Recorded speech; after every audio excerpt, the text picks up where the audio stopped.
Saya Wali. Assalamualaikum warahmatullahi wabarakatuh. Perkenalkan, nama saya Denny Wiwiti Putra, PM 22411057, kelas manajemen 22B. Di video kali ini saya akan menyampaikan materi tentang penyebab perampingan dan pemutusan hubungan kerja. Pengertian perampingan organisasi. Organisasi sering mengalami perampingan sebagai respon terhadap perubahan dalam lingkungan bisnis. Perampingan organisasi mengacu pada pengurangan ukuran, struktur, dan sumber daya suatu organisasi untuk meningkatkan efisiensi dan daya saing. Tujuan perampingan dapat bervariasi, mulai dari peningkatan efisiensi operasional hingga penyesuaian dengan perubahan pasar atau teknologi. Beberapa contoh perampingan organisasi melibatkan pengurangan jumlah karyawan, rekrutasi departemen, atau pengurangan biaya operasional.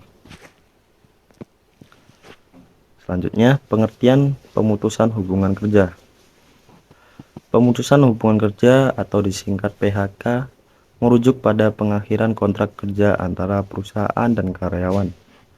Alasan dibalik PHK bisa beragam, mulai dari kinerja yang tidak memuaskan hingga alasan strategis seperti strukturisasi perusahaan. Faktor-faktor yang mempengaruhi PHK melibatkan pertimbangan etika, hukum, dan dampak sosial terhadap karyawan yang terlibat. Penyebab legal keputusan hubungan kerja. Biasanya penyebabnya yaitu pelanggaran etika dan disiplin kerja. Pelanggaran etika seperti kecurangan atau perilaku tidak etis sering jadi alasan langsung untuk PHK. Selain itu, ketidakpatuhan terhadap aturan dan prosedur disiplin kerja juga dapat menjadi faktor yang memicu pemutusan.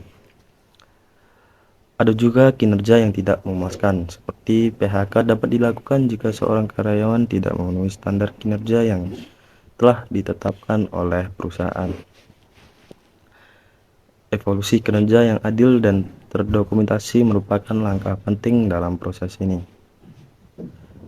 Ada lagi yaitu pengurangan anggaran atau perubahan strategi bisnis. Pemutusan seringkali terjadi sebagai respon terhadap kondisi ekonomi yang sulit, pengurangan anggaran, atau perubahan strategi bisnis. Keputusan ini harus memperhitungkan dampaknya terhadap karyawan dan mematuhi hukum ketenagakerjaan yang berlaku. Dan ada juga pembubaran usaha. Jika perusahaan menghentikan operasinya, PHK dapat menjadi langkah terakhir untuk menghentikan kontrak dengan karyawan. Selanjutnya, pendampingan MSDM dalam pemutusan hubungan kerja.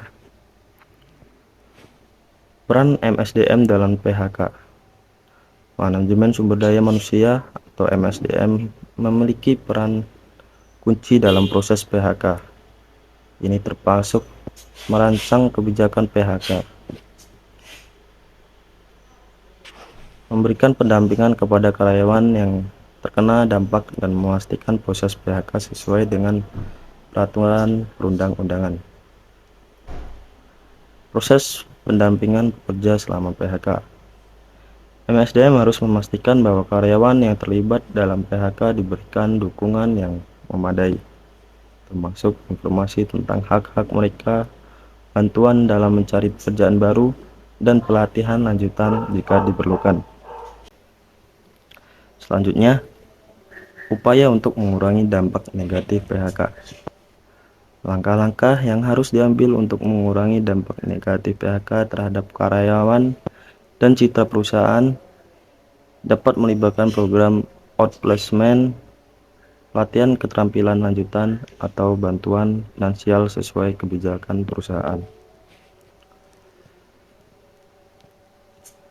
Kesimpulannya, dalam kesimpulan perlu diingat bahwa PHK adalah keputusan serius yang memerlukan pertimbangan hati-hati. Manajemen harus memastikan bahwa proses tersebut adil, transparan, dan sesuai dengan hukum yang berlaku. Pendampingan yang baik dari MSDM dapat membantu mengurangi dampak negatif pada karyawan dan menjaga reputasi perusahaan. Sekian materi yang dapat saya sampaikan. Saya ucapkan terima kasih dan saya akhiri. Wassalamualaikum warahmatullahi wabarakatuh.